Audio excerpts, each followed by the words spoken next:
జనబేరి news కు స్వాగతం. ముందుగా హెడ్లైన్స్.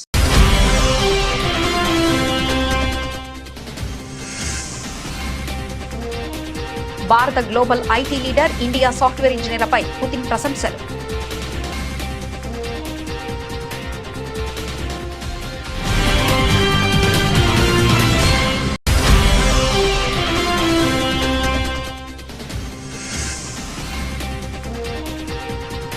ఆత్మనిర్భర్ భారత్ పై విమర్శలు. రాహుల్ గాంధీ కాంగ్రెస్ పై మోదీ ఫైర్.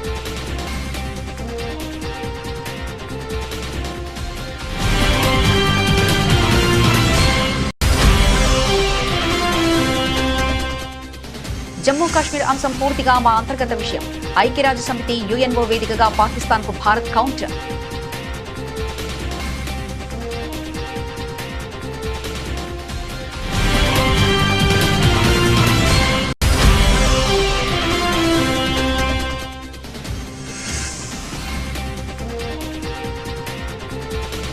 కర్ణాటకలో అర్ధరాత్రి హైడ్రామా. రాజీనామాపై వెనక్కి తగ్గిన మంత్రి.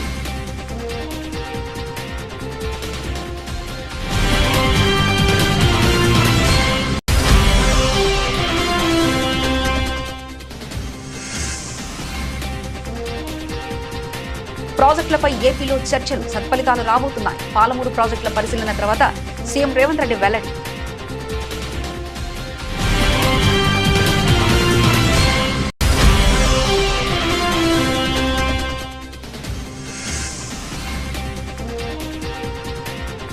విశాఖపట్నంలో ఆక్వా ఎగుమతుల వర్క్ షాప్. కేంద్ర మంత్రులతో కలిసి పాల్గొన్న సీఎం చంద్రబాబు.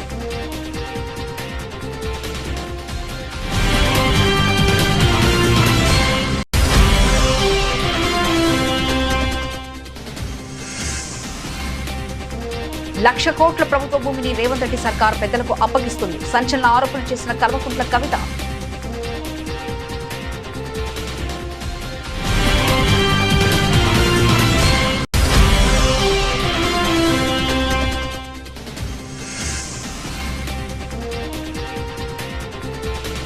బాబు హయాంలోనే 25,000 కోట్ల భారీ కుంభకోణం. మాజీ మంత్రి అంబటి రాంబాబు ఫైర్.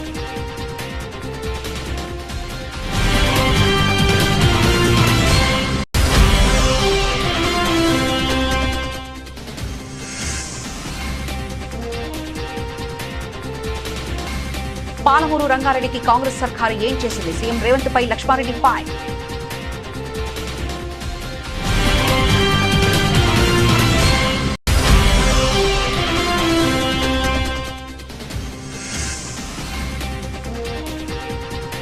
డిఎస్సీ అక్రమాలపై సిబిఐ విచారణ జరపాలి. MLC Parvatha Chandrasekhar Reddy demand.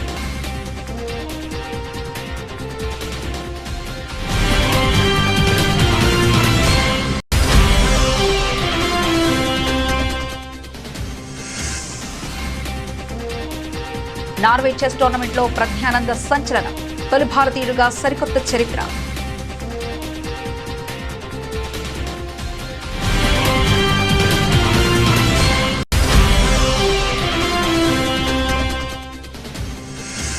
భారత మార్కెట్లో స్వల్పంగా తగ్గిన బంగారం, వెండి ధరలు.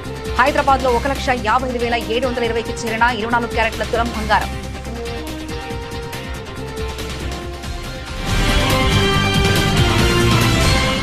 భారతదేశ ప్రతిభ, విద్యా ప్రమాణాలపై రష్యా అధ్యక్షుడు వ్లాదిమిర్ పుతిన్ ప్రశంసల జల్లు కురిపించారు.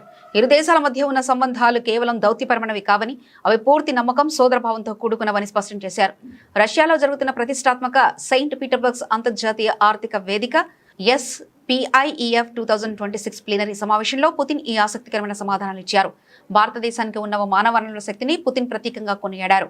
సాంకేతిక రంగంలో భారతీయ ఐటీ నిపుణులు, సాఫ్ట్వేర్ డెవలపర్లు ప్రపంచవ్యాప్తంగా అద్భుతమైన గుర్తింపు తెచ్చుకున్నారని ప్రశంసించారు. భారతదేశ ప్రజలు ఎంత ప్రతిభావంతులో, ఎంతటి విద్యావంతులో మాకు బాగా తెలుసు. ముఖ్యంగా కోడింగ్ రంగంలో భారతీయులు ప్రపంచ ప్రఖ్యాతిగాంచారు. అంతర్జాతీయ ఐటీ పరిశ్రమలో ఇండియానే లీడర్ అని పుతిన్ పేర్కొన్నారు.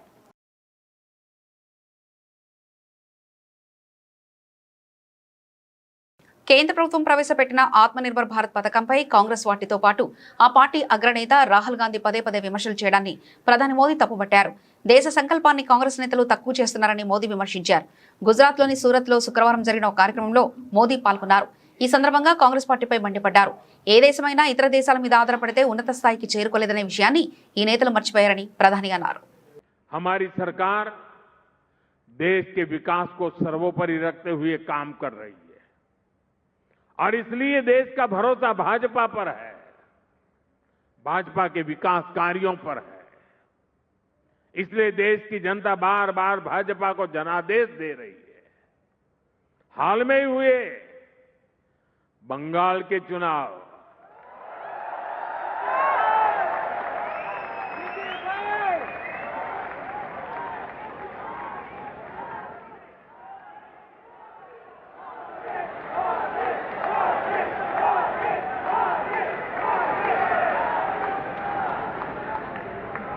आपको लगता होगा कि मैं बंगाल बोल दिया, एकदम से यहां ऊर्जा आ गई, लेकिन मेरा अनुभव था, मैं पिछले दिनों 5 देशों की यात्रा पर था, वहां भी बंगाल चल रहा था। हर कोई बंगाल की चर्चा करता था। चुनाव बंगाल के, असम और पुडुचेरी के चुनाव में भाजपा को, एनडीए को बहुत बड़ा जनादेश मिला है। इसके अलावा जो पंचायतों और कॉरपोरेशन के भी चुनाव देश भर में हो रहे हैं, वहां भी बीजेपी को विजय मिल रही है।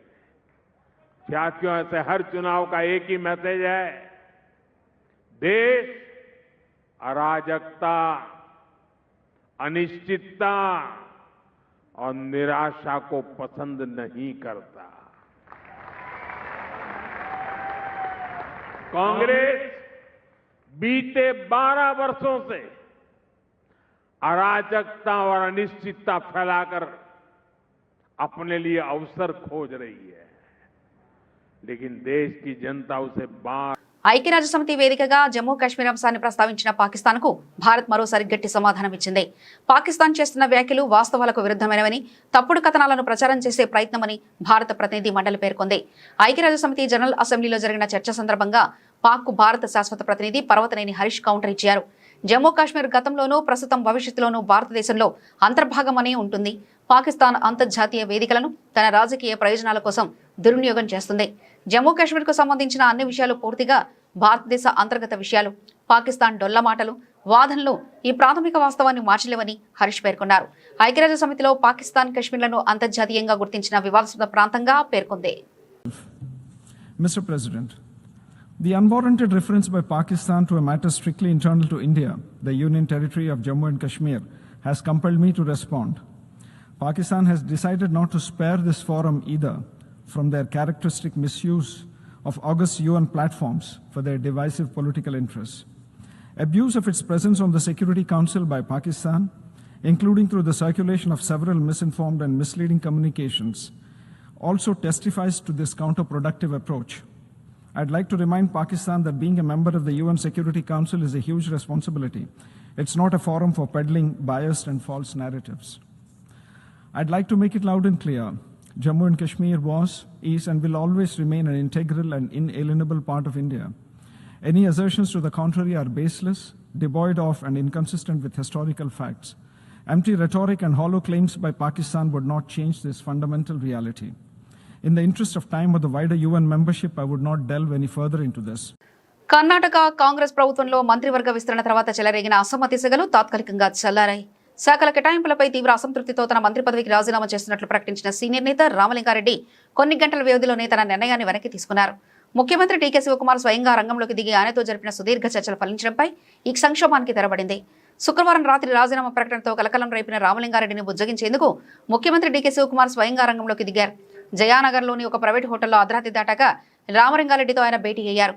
పార్టీకి చెందిన మరికొందరు సీనియర్ నేతల సమక్షంలో జరిగిన ఈ మంత్రాల తర్వాత వివాదం సద్దుమణిగినట్లు డీకే శివకుమార్ ప్రకటించారు. శాఖల కేటాయింపునకు సంబంధించి తలెత్తిన కొన్ని సమస్యలపై కూర్చొని మాట్లాడుకున్నారు. ప్రస్తుతం వివాదం పరిష్కారమైందని ఆయన మీడియాకు స్పష్టం చేశారు.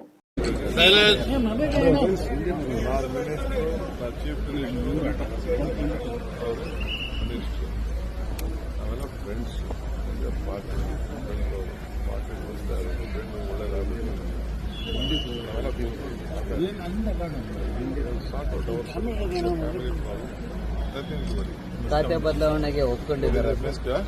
ಖಾತೆ ಬದಲಾವಣೆಗೆ ಒಪ್ಕೊಂಡಿದ್ದಾರೆ ಸರ್.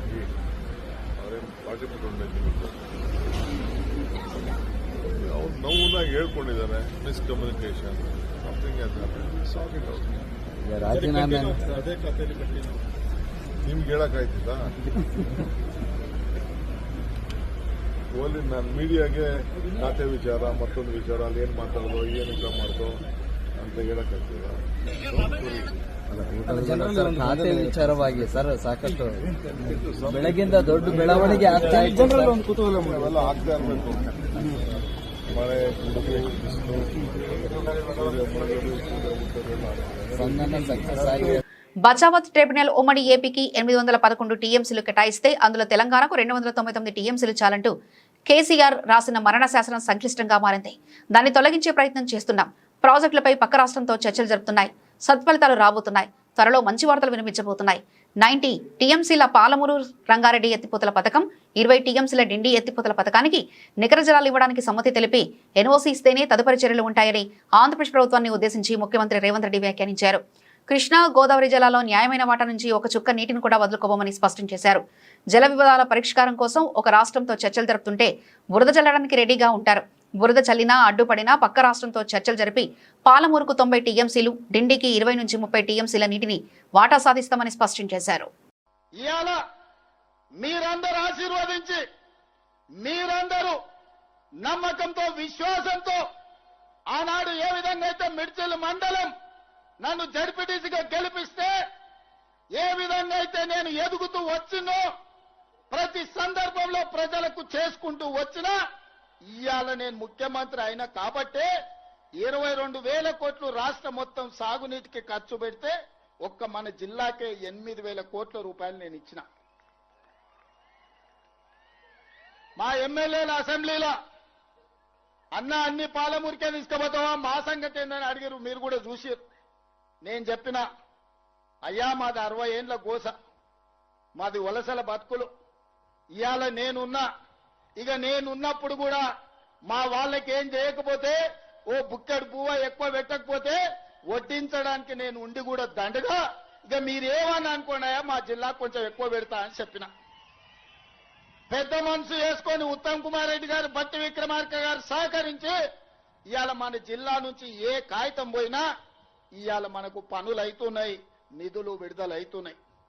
ఇంతకుముందే ఎన్నమైండు అనిరుద్ధ్ చెప్పినట్టు జైళ్లు కట్టాలని వాళ్ళు అనుకుంటే మా పిల్లలు చదువుకొని ఇంజనీర్లు కావాలి, లాయర్లు కావాలి, డాక్టర్లు కావాలి, ఐఏఎస్లు కావాలి, ఐపీఎస్లు కావాలి, ప్రజాప్రతినిధులై దేశాన్ని ఏలాలని IIITతో పాటు యంగ్ ఇండియా ఇంటిగ్రేటెడ్ రెసిడెన్షియల్ స్కూళ్లు, ఇంజనీరింగ్ కాలేజీలు, మెడికల్ కాలేజీలు ఇవాళ మన జిల్లాకు మంజూరు తెచ్చుకున్నాం. ఒకప్పుడు బడికి పోవాలన్న కొడంగల్ వాళ్ళు మహబూబ్నగర్ రావాలి, తాండూరు పోవాలి, పరిగి పోవాలి. ఇవాళ హైదరాబాద్లో ఉన్నోడన్నా ఎంబీబీఎస్ చదవాలన్నా, ఇంజనీరింగ్ చదవాలన్నా, పాలిటెక్నిక్ చదవాలన్నా, డిగ్రీ చదవాలన్నా, సైనిక్ స్కూల్ కు పోవాలన్నా, నర్సింగ్ కాలేజ్ చదవాలన్నా ఇవాళ కొడంగల్కి వచ్చి రాష్ట్ర ఆర్థిక వ్యవస్థకు చేదోడుగా నిలుస్తున్న ఆక్వా రంగానికి అత్యంత ప్రకాశవంతమైన భవిష్యత్తు ఉందని, వ్యవసాయం తర్వాత ఇదే అతిపెద్ద పరిశ్రమగా అవతరించిందని ముఖ్యమంత్రి నారా చంద్రబాబు నాయుడు పేర్కొన్నారు. విశాఖపట్నంలో నిర్వహించిన ఆక్వా ఎగుమతుల వర్క్షాప్ లో కేంద్ర మంత్రులతో కలిసి ఆయన ఉమ్మడి విలేకరుల సమావేశంలో మాట్లాడారు. అంతర్జాతీయంగా అమెరికా టారిఫ్లు విధించినప్పటికీ కేంద్ర ప్రభుత్వం సంక్షోభం నుంచి కొత్త అవకాశాలు అన్వేషించిందని ప్రశంసించారు. దీనివల్ల గత ఏడాది కంటే భిన్నంగా ఆక్వా ఎగుమతులు చేయడమే కాకుండా అంతర్జాతీయ మరిన్ని కొత్త మార్కెట్లను చేజిక్కించుకోగలిగామని చెప్పారు. Around 38% exports are here, and also very ambitious plans also Government of India is having. I am thankful to Honorable Prime Minister. He started blue economy. He created separate ministry, and then he created funds. He is having lot of confidence on blue economy, and also sea coast, even seaweed, is having lot of knowledge and also hope on that. It will create employment for fishermen community, and also if we can exploit deep sea, how to make use of that for fishermen community, that will help us. Earlier there are fears among fishermen community. If we corporatize, big people will come they will lose livelihood. Government of India is assuring now, we will provide modernized boards, 60% subsidy, 40% states has to do it, in cooperative farming. That means all fishermen community, they can form a cooperative. We can launch this program. That is how we are moving in that direction. We are requesting 200 modernized boats in that program also. 1,00,000 కోట్ల ప్రభుత్వ భూమిని రేవంత్ రెడ్డి సర్కార్ పెద్దలకు అప్పగిస్తుందని తెలంగాణ రక్షణ సేన అధ్యక్షులు కల్వకుంట్ల కవిత వ్యాఖ్యానించారు. శనివారం నాడు మీడియాతో మాట్లాడుతూ సీఎం కుటుంబ సభ్యులు, ప్రభుత్వ పెద్దలు, కాంగ్రెస్ ఎంపీలు, ఎమ్మెల్యేలు భూదందాలో ఉన్నారని ఆరోపించారు. ప్రభుత్వ భూములను సుప్రీంకోర్టు వరకు వెళ్లి కాపాడతామని స్పష్టం చేశారు. హైడ్రా పేదల కాలనీలో దాడులు చేసి ఆ భూములు పెద్దలకు అప్పగిస్తుందని మండిపడ్డారు. Sri Aditya company river bed పైన ప్రాజెక్టు కడుతుందని, ఆ కంపెనీ వెనుక ఓ ఎంపీ ఉన్నారన్నారు. శ్రీ ఆదిత్య కంపెనీకి బీఆర్ఎస్ హయాంలో పర్మిషన్ ఇచ్చారని, దాన్ని ముట్టుకునే దమ్ము ప్రభుత్వానికి ఉందా అని ప్రశ్నించారు. పవన్ కళ్యాణ్ గారు ఒక 10 ఎకరాలు శిఖం భూమిని ఆయన అప్పుడు తెలంగాణ వచ్చిందన్నటువంటి దుఃఖంలో ఉన్నాడు. పాపం 2014లో 11 రోజులు అన్నం తినలేదు, బాగా బాధపడుకుంటా ఏడ్చుకుంటా తెలంగాణలో ఒక 10 ఎకరాల శిఖం భూమిని ఆయన కొనుక్కున్నాడు. అప్పుడు కొనుక్కున్న తర్వాత ఏమైంది, ఆ కొనుక్కునే కన్నా ముందే చాలా చెరువులకు జనరల్గా ఫైనల్ చేసి మ్యాక్సిమం ఫ్లడ్ లెవెల్ అది డిసైడ్ చేయరు. కానీ ఈ పర్టికులర్ చెరువు పవన్ కళ్యాణ్ గారు ల్యాండ్ కొనుక్కున్నది కోడికుంట అనే చెరువు, సర్వే నంబర్ 706. దీంట్లో మొత్తం ఫైనల్ నోటిఫికేషన్ వచ్చింది.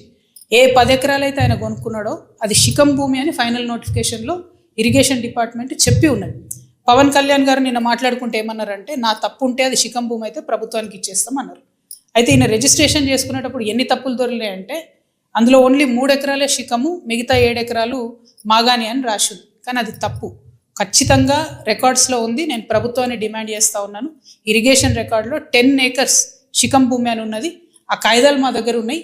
కానీ ప్రభుత్వం దగ్గర ఆల్రెడీ డేటా ఉంటుంది కాబట్టి మీరు చర్యలు తీసుకోవాలని డిమాండ్ చేస్తున్నాను. పవన్ కళ్యాణ్ గారు నేను అడిగేది ఏంటంటే, మీరు వాపస్ ఇస్తా అన్నారు కదా, వాపస్ ఇచ్చేసేయండి. మామూలు రైతుల దగ్గర తీసుకున్నప్పుడు కాంపెన్సేషన్ ఎట్లా ఇస్తారో గవర్నమెంట్, మీకు కూడా ఏ టీడీఆరో ఏ పైసలు ఇస్తారు, అర్జెంటుగా వాపస్ ఇచ్చేసేయండి. మీరు కంచె వేసిండ్రు, ముందు ఆ కంచె తొలగించండి. శిఖం భూమిలో కూడా కంచె వేయడానికి ఉండదు. మీరు మట్టేసిండ్రు, ఆడ గోవులకు వాటికి వీటికి గ్రాసం వేస్తున్నా అని చెప్పారు.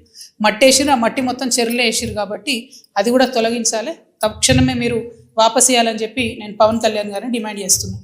రాష్ట్రంలో కూటమి ప్రభుత్వం అధికారంలోకి వచ్చిన తర్వాత మద్యం విక్రయాల్లో విచ్చలవిడి దోపిడీ దాగుతుందని, ఎంఆర్పీ కంటే అదనంగా వసూలు చేస్తున్న సొమ్మంతా బ్యాగుల రూపంలో కరకట్టపై ఉన్న చంద్రబాబు, లోకేష్ల గెస్ట్ హౌస్ కే చేరుతుందని వైఎస్ఆర్సీపీ గుంటూరు జిల్లా అధ్యక్షుడు మాజీ మంత్రి అంబటి రాంబాబు తీవ్రస్థాయిలో ధ్వజమెత్తారు. తాడేపల్లిలోని పార్టీ కేంద్ర కార్యాలయంలో శుక్రవారం ఆయన మీడియాతో మాట్లాడారు. వైఎస్ జగన్ హయాంలో ప్రతి పైసా ప్రభుత్వ ఖజానాకు చేరేలా పారదర్శక విధానం అమలు చేస్తే, నేడు కూటమి నేతలు సిండికేట్లుగా మారి నకిలీ మద్యం ఫ్యాక్టరీలు నడుపుతూ లీగల్ కేసుల పేరుతో వైఎస్ఆర్సీపీ నేతలపై రాజకీయ కక్ష సాధింపులకు పాల్పడుతున్నారని ఆయన మండిపడ్డారు. ఎలాంటి బెదిరింపులకు వైఎస్ఆర్సీపీ భయపడదని ఆయన స్పష్టం చేశారు. మా బొల్లా బ్రహ్మనాయుడు గారు ఇక్కడ ఏదో అరెస్ట్ చేశారని ఇందాక న్యూస్ వచ్చినట్టుంది. ఇది ఒక అన్యాయమైన వ్యవహారం. బొల్లా బ్రహ్మనాయుడు గారు వైఎస్ఆర్ కాంగ్రెస్ పార్టీ మాజీ శాసనసభ్యుడు, ఒక పాల ఫ్యాక్టరీకి అధిపతిగా ఉన్నాడు. దాన్ని ఇంతకుముందు అమ్ముకున్నారు, మళ్ళా కొత్త పాల ఫ్యాక్టరీ కూడా పెట్టుకున్నాడు. ఒక విధంగా చెప్పాలంటే ఈ పాల ఉత్పత్తి, పాల తయారీకి సంబంధించినటువంటి ఒక దిగ్గజం ఈ రాష్ట్రంలో. బొల్లా బ్రహ్మనాయుడు గారు హైదరాబాదులో ఒక స్థలాన్ని బి దగ్గర కొనాలని ప్రయత్నం చేశాడు. వాళ్ళు ఏం చేశారు, ఇది రెగ్యులరైజ్ అయిపోయిందని చెప్పేసి ఆయనకి రెగ్యులరైజ్ పేపర్ చూపించాడు. పై కొంత ఈయన కూడా కాదు, వీళ్ళ బంధువు అంటే ఎవరో రమేష్, ఆయనకి ఈయన పెట్టుబడి పెట్టాడు. మోసపోయారు. ఒక విధంగా చెప్పాలంటే 1,25,00,000 రూపాయలు ఇచ్చారనేమో ఈనాలో రాస్తాడు, 5 కోట్ల రూపాయలు వైట్ మనీ ట్రాన్స్ఫర్ చేశారని ఆంధ్రజ్యోతిలో రాస్తారు. ఏంటి ఆంధ్రజ్యోతికి ఈనాడికి కక్ష? బొల్లా బ్రహ్మనాయుడు గారు వైసీపీలో ఉన్నాడు కాబట్టి ఆయన మీద కేసు పెట్టించి ఆయన లోపలేపించాలనే ప్రయత్నం. నేను కూడా ట్రై చేసి ఆయన కోసం దొరకలా. ఎందుకంటే పాపం ఆరోగ్యం బాగోదు, ఆయనకి ఏదో హార్ట్ ప్రాబ్లం కూడా ఉంది. కేసు పెట్టారు అనగానే యాంటిసిపేటర్కి వెళ్ళాడు. యాంటిసిపేటర్కి వెళ్ళి పోలీసులకు అందుబాటులో లేకుండా ఉండే ప్రయత్నం చేశారు. ఆ యాంటిసిపేటరీ 11వ తారీఖు వేశారు. ఈ లోపల పోలీసులు వెళ్ళి పట్టుకున్నారు. ఆయన ఇబ్బంది పెట్టాలనే ఉద్దేశంతో. చూద్దాం. నేనేదేంటంటే ఈనాడు, ఆంధ్రజ్యోతి కేవలం విష ప్రచారం చేసేటటువంటి కార్యక్రమంలోనే నిమగ్నమైపోయి ఉన్నారు తప్ప దీనిలో అసలు 2.5 ఏళ్లైనా పాలమూరు రంగారెడ్డి ప్రాజెక్టులో తట్టెడు మట్టి తీయలేదని మాజీ మంత్రి లక్ష్మారెడ్డి విమర్శించారు. బీఆర్ఎస్ పార్టీ నాయకులు పాదయాత్ర చేస్తానని అంటేనే కాంగ్రెస్ ప్రభుత్వం కదిలిందని అన్నారు. ఇప్పుడు అకస్మాత్తుగా పాలమూరు రంగారెడ్డి ప్రాజెక్టుపై కాంగ్రెస్ సర్కారుకు ప్రేమ పుట్టిందన్నారు. కాంగ్రెస్ సర్కార్ 2.5 ఏళ్ల పాటు పాలమూరు రంగారెడ్డిని పడావు పెట్టిందని మండిపడ్డారు. మహబూబ్ నగర్ లో మాజీ మంత్రి శ్రీనివాసరెడ్డితో కలిసి లక్ష్మారెడ్డి మీడియాతో మాట్లాడారు. పాలమూరు రంగారెడ్డికి రేవంత్ రెడ్డి సర్కారు ఏం చేసిందంటూ ఆయన ప్రశ్నించారు. ప్రాజెక్టులు పూర్తి చేయాలనే చిత్తశుద్ధి కాంగ్రెస్ ప్రభుత్వానికి లేదని విమర్శించారు. రైతులకు నీళ్లు ఇవ్వలేదనే సోయి కూడా లేదని అన్నారు. 10% ప్రాజెక్టును పూర్తి చేయడానికి కాంగ్రెస్ ప్రభుత్వం ఇంకా ఏడాది సమయం కావాలని అంటుందని తెలిపారు. ఈ ప్రాజెక్టుకు సంబంధించి భూసేకరణ పూర్తి కాలేదని సీఎం రేవంత్ రెడ్డి మాట్లాడుతున్నారని తెలిపారు. రేవంత్ రెడ్డి పచ్చి అబద్ధాలు చెప్తున్నారని మండిపడ్డారు.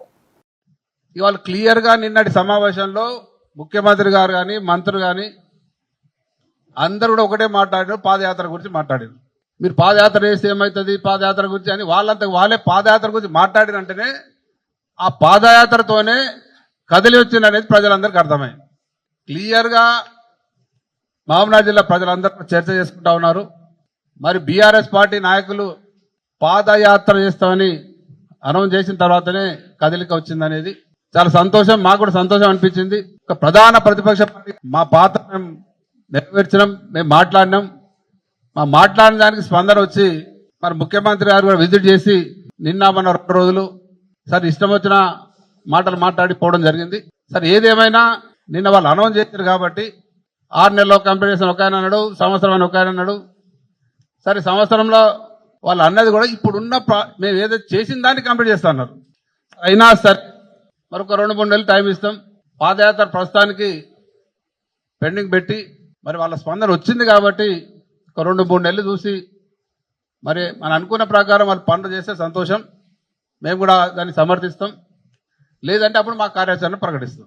కానీ మొత్తం మీద నిన్న ముఖ్యమంత్రి గారు కానీ మంత్రులు కానీ 2 రోజులు పర్యటన చేసి ఫైనల్గా భూత్పూర్లో ప్రెస్ మీట్లో కానీ జడ్చాలలో పబ్లిక్ మీటింగ్లో కానీ వాళ్ళ మాట్లాడిన మాటలు దాని అర్థమైతే వాళ్ళకు పూర్తిగా ప్రాజెక్టులు కంప్లీట్ చేయాలని చిత్తశుద్ధి ఉన్నట్టయితే కనిపించలేదు. నిన్న ముఖ్యమంత్రి గారి మాటల్లోనే క్లియర్గా ఏం చెప్పినంటే ఇప్పుడు ఏదైతే నార్లాపూర్ నుంచి ఉదండాపూర్ వరకు పని జరిగిందో ఆ పనిని మేము సంవత్సరంలో కంప్లీట్ చేస్తాం, మిగిలిన దాన్ని అంతే కదా అని చెప్పింది. మిగిలిన పనిని సంవత్సరంలో కంప్లీట్ చేస్తామని. దానికి సంవత్సరం అంటే ఆల్రెడీ 2.5 సంవత్సరాలు అయిపోయింది, ఇంకొక సంవత్సరం 3.5 సంవత్సరాలు. అదే మా ప్రభుత్వం వచ్చుంటే 6 నెలల్లోనే ఉదండాపూర్ వరకు నీళ్లు తెచ్చడానికి. రాష్ట్రంలో జరిగిన డిఎస్సీ రిక్రూట్మెంట్ లో భారీ అక్రమాలు జరిగాయని సుమారు 3 లక్షల మంది నిరుద్యోగ అభ్యర్థులు తీవ్ర వేదనకు గురవుతున్నారని వైఎస్ఆర్సీపీ ఎమ్మెల్సీ పర్వత చంద్రశేఖర్ రెడ్డి మండిపడ్డారు. తాడేపల్లిలోని పార్టీ కేంద్ర కార్యాలయంలో శుక్రవారం ఆయన మీడియాతో మాట్లాడారు. ప్రభుత్వం డిఎస్సీ అక్రమాలపై నిరంతరం అసత్యాలు మాట్లాడుతుందని ధ్వజమెత్తారు. సుప్రీంకోర్టు గైడ్ లైన్స్, విద్యా హక్కు చట్టం, ఎన్సీటీఈ నిబంధనలకు పూర్తిగా తుంగలో తొక్కి కనీసం టెట్, డిఎడ్, బిఎడ్ అర్హత లేని వారికి, ఇంగ్లీష్ స్పెల్లింగ్స్ కూడా రాని వారికి కేవలం స్పోర్ట్స్ కోటా పేరుతో ఉపాధ్యాయ ఉద్యోగాలు కట్టబెట్టారని ఆరోపించారు. అధికార పార్టీ నేతలకు సంబంధించిన అసోసియేషన్ల కోటాలోనే వందలాది పోస్టులు కేటాయించి విద్యా వ్యవస్థను నాశనం చేస్తున్నారని విమర్శించిన ఆయన ఈ మొత్తం వ్యవహారంపై తక్షణమే సిబిఐ విచారణ జరపాలని డిమాండ్ చేశారు. 2 లేదా 3 పోస్టులకు గనక అప్లై చేస్తుంటే ఆ 2-3 పోస్టులకు గనక అతనికి గనక సెలెక్ట్ అయ్యుండుంటే మేము ఆ వ్యక్తికి 3 పోస్టులకో 4 పోస్టులకో కాల్ లెటర్స్ పంపించినాము. అప్పుడు ఆ వ్యక్తి ఏదో ఒక పోస్టులో ఫిల్అప్ అవుతాడు. అలాంటప్పుడు మిగిలినటువంటి పోస్టులన్నీ కూడా వ్యాకంట్ ఉంటాయి కాబట్టి ఆ టైంలో మేము ఇంకెవరన్నా పిలిచి అకామిడేట్ చేసి ఉండొచ్చు, అలాంటివి జరిగి ఉండొచ్చు అని ఈరోజు శశిధర్ గారు, కోనా శశిధర్ గారు చెప్పారు. నేను చెప్తా ఉన్నాను, ఇప్పటి వరకు రిక్రూట్మెంట్ చరిత్రలో ఎప్పుడూ జరగని విధానం మీరు అవలంబించినారు. అదేంటంటే నేను జస్ట్ ఈ ప్రెస్ మీట్ అయ్యే ముందు కూడా ఒక స్టూడెంట్కి నేను ఫోన్ చేసినాను. ఆమె 5ంటికి అప్లై చేసింది. అంటే టీజీటీ, ప్రిన్సిపల్, స్కూల్ అసిస్టెంట్, ఇట్లా పీజీటీ వీటన్నిటికి కూడా 5ంటికి అప్లై చేసింది. 5ంటిలో ఆమెకి జాబ్ వచ్చింది. కానీ మీరు మొట్టమొదటిగా ఆమె అప్లికేషన్ ఫిల్ చేసేటప్పుడు ఆప్షన్స్ లో టీజీటీ అని ఫిల్ చేసిందని టీజీటీ ఒక్కదానికే మీరు కాల్ లెటర్ పంపించి ఆమెకి మీరు కాల్ లెటర్ పంపించి సర్టిఫికేట్ వెరిఫికేషన్ చేసినారు. ఆమెకి ప్రిన్సిపల్ పోస్ట్, పీజీటీ పోస్టులు కూడా వచ్చినాయి. కానీ టీజీటీ కంటే అవి హయ్యర్ పోస్టులు అయినప్పటికి కూడా వాటిలో సెలెక్ట్ అయినప్పటికి కూడా మొట్టమొదటిగా అప్లికేషన్స్ లో ఏదైతే ఫిల్ చేసినారో మేము ఆ మొట్టమొదటి దానికే కాల్ లెటర్ పంపిస్తామని చెప్పి ఆ కాల్ లెటర్ వారి ఒక్కరికి మాత్రమే పంపించి వారికి మాత్రమే పోస్టులు ఇచ్చినారు. వారందరూ కూడా నేను దీనికి సెలెక్ట్ అయినప్పుడు, దీంట్లో నాకు ర్యాంక్ వచ్చినప్పుడు, ఇది రాసుకునే అవకాశం నాకు వచ్చినప్పుడు, మీరు నాకు వచ్చిన తర్వాత మీరు ఎందుకు ఇవ్వరని చెప్పి ఈ రోజు వారందరూ కూడా కోర్టును ఆశ్రయించినారు. ఆయన 3, 4, 5 సబ్జెక్టులకు కనుక 5ంటికి భారత యువ గ్రాండ్ మాస్టర్ ఆర్ ప్రజ్ఞానంద అంతర్జాతీయ చెస్ ప్రపంచంలో సరికొత్త చరిత్ర లిఖించాడు. ఓస్లో వేదికగా జరిగిన ప్రతిష్టాత్మక నార్వే చెస్ 2026 టైటిల్ ను కైవసం చేసుకుని ఈ ఘనత సాధించిన మొట్టమొదటి భారతీయ క్రీడాకారుడిగా రికార్డు సృష్టించారు. శుక్రవారం 5న జరిగిన హోరాహోరీ ఆఖరి రౌండ్లో జర్మనీ క్రీడాకారుడు విన్సెంట్ కీమర్ పై క్లాసికల్ విజయం సాధించి ఛాంపియన్ అయ్యాడు. టోర్నమెంట్ మధ్యలో ఎదురు దెబ్బలు తగిలినా పట్టు వదలకుండా పోరాడి టైటిల్ నెగ్గడం ప్రగ్ మానసిక దృఢత్వానికి నిదర్శనంగా నిలిచింది. నార్వే చెస్ పాయింట్ల విధానం ప్రకారం ప్రజ్ఞానంద మొత్తం 18 పాయింట్లతో అగ్రస్థానంలో నిలవగా, అమెరికాకు చెందిన వెస్లీసో 17 పాయింట్లతో రెండో స్థానాన్ని, ఫ్రాన్స్కు చెందిన అలీరజా ఫిరౌజ్ 15.5 పాయింట్లతో మూడో స్థానాన్ని దక్కించుకున్నారు. ప్రపంచ ఛాంపియన్ డి గుకేష్ 8 పాయింట్లతో వెనుకబడగా, ఆదిత్య నార్వే స్టార్ మగ్నస్ కార్ల్సన్ 13 పాయింట్లతో టోర్నీని ముగించాడు. ఈ అద్భుత విజయం భారత చెస్ ఎదుగుదలతో మరో మైలురాయిగా నిలిచింది. క్యాండిడేట్స్ టోర్నీకి ఇప్పటికే అర్హత సాధించిన 20 ఏళ్ల ప్రజ్ఞానంద ఈ సూపర్ జర్నీ విజయంతో ప్రపంచ అత్యుత్తమ ఎలైట్ ఆటగాళ్లతో ఒకటిగా తమ స్థానాన్ని మరింత సుస్థిరం చేసుకున్నాడు. ఇక మహిళల విభాగంలో కజకిస్తాన్కు చెందిన బీబిసారా అసోభయేవా ఒక రౌండ్ మిగిలి ఉండగానే నార్వే చెస్ మహిళల టైటిల్ను కైవసం చేసుకుంది. భారత మార్కెట్లో శనివారం బంగారం ధరలు స్వల్పంగా తగ్గుముఖం పట్టాయి. అంతర్జాతీయ భౌగోళిక రాజకీయ పరిణామాలు బలపడుతున్న అమెరికా డాలర్, ముడి చమురు ధరల్లో మార్పులు వంటి కారణాలతో పసిడి ధరల్లో ఒడిదుడుకులు చోటు చేసుకున్నాయి. బంగారంతో పాటు వెండి ధరలు కూడా స్వల్పంగా క్షీణించాయి. ప్రధాన నగరాల్లో శనివారం ఉదయం నమోదైన ధరల ప్రకారం హైదరాబాద్, విజయవాడ మార్కెట్లో 24 క్యారెట్ల 10 గ్రాముల బంగారం ధర 1,55,720గా ఉంది. అలాగే 22 క్యారెట్ల ఆభరణాల బంగారం ధర 10 గ్రాములకు 1,42,740గా నమోదైంది. ఇక దేశ రాజధాని ఢిల్లీలో 24 క్యారెట్ల పసిడి ధర 1,55,870 ఉండగా, 22 క్యారెట్ల బంగారం ధర 1,42,890 వద్ద ట్రేడ్ అవుతుంది. వెండి ధరల్లోనూ స్వల్ప తగ్గుదల నమోదైంది. ప్రధాన మార్కెట్లో కిలో వెండిపై సుమారు 100 వరకు ధర తగ్గింది. హైదరాబాద్, విజయవాడలో కిలో వెండి ధర 2,79,900 ఉండగా, ఢిల్లీలో 2,74,900 వద్ద కొనసాగుతుంది.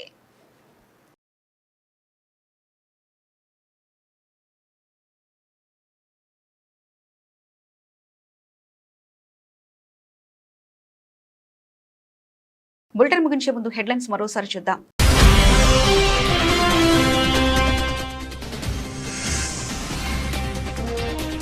భారత global IT leader, India software ఇంజనీర్లపై పుతిన్ ప్రశంసలు.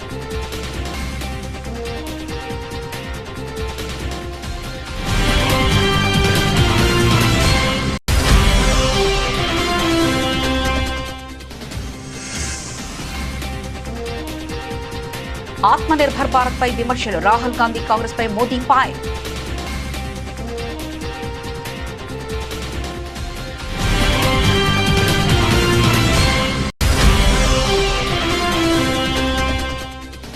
జమ్మూ కాశ్మీర్ అంశం పూర్తిగా మా అంతర్గత విషయం.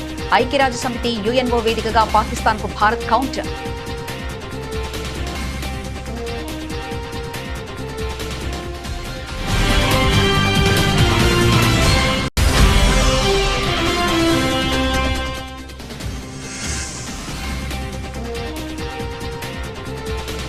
కర్ణాటకలో అర్ధరాత్రి హైడ్రామా, రాజీనామాపై వెనక్కి తగ్గిన మంత్రి.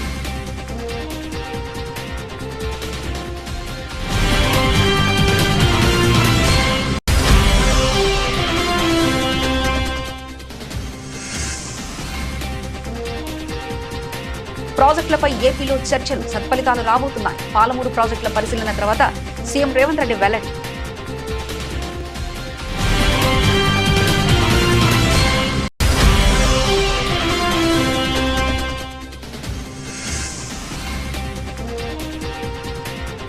విశాఖపట్నంలో ఆక్వా ఎగుమతుల వర్క్ షాప్, కేంద్ర మంత్రులతో కలిసి పాల్గొన్న సీఎం చంద్రబాబు.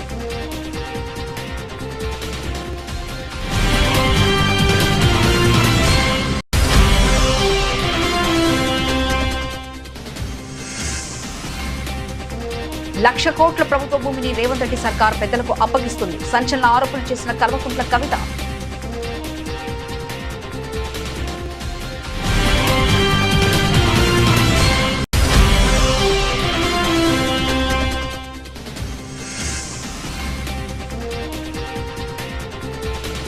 బాబు హయాంలోనే 25,000 కోట్ల భారీ కుంభకోణం, మాజీ మంత్రి అంబటి రాంబాబు ఫైర్.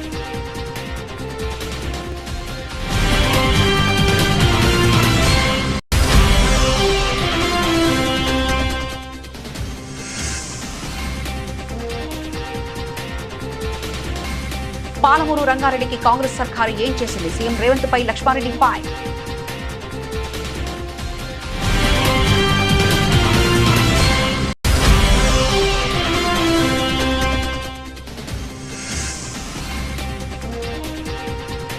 డిఎస్సీ అక్రమాలపై సిబిఐ విచారణ జరపాలి. MLC Parvatha Chandrasekhar Reddy demand.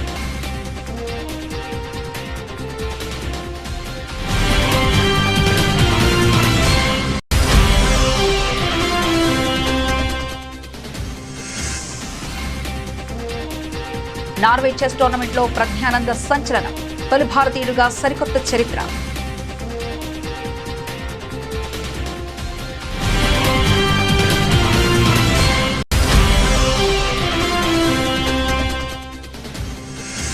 భారత మార్కెట్లో స్వల్పంగా తగ్గిన బంగారం వెండి ధరలు. హైదరాబాద్ లో 1,55,720కి చేరిన 24 క్యారెట్ల తులం బంగారం.